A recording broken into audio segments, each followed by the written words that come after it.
Sederalun, dua pasien yang terkonfirmasi positif COVID-19 dari hasil swab di Kabupaten Simelu, yakni SB 42 tahun dan AS 20 tahun, akhirnya dirujuk ke Banda Aceh.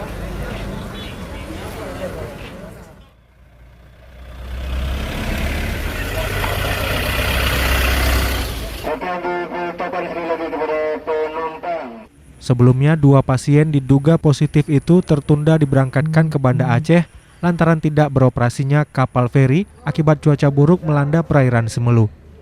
Dua pasien tersebut akhirnya dirujuk ke RSUZA Banda Aceh menggunakan kapal feri dari Simelu tujuan Melabuh, Aceh Barat. Bupati Simelu Erli Hasim beserta unsur Forkopimda turut hadir mengantar dua pasien itu hingga ke pelabuhan penyeberangan.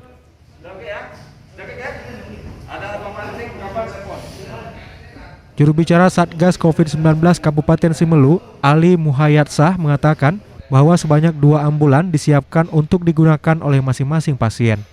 Selama dalam perjalanan, 2 warga Simelu itu turut didampingi oleh tim medis dan pihak keamanan dari Polres Simelu.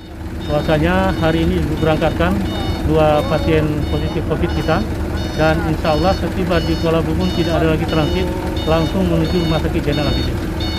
Sesuai yang kami terima tentang surat tugas dari tim medis atau petugas. Yang pertama dari tim medis itu masing-masing ambulan ada 2. Satu untuk inisial AS dan satu untuk inisial SB. Tim medisnya masing-masing 1 orang, kemudian sopirnya masing-masing 1 orang. Kemudian dari tim pengamanan ada 3 orang. Dari Sinabang, Sari Mulyasno, Serambi On TV.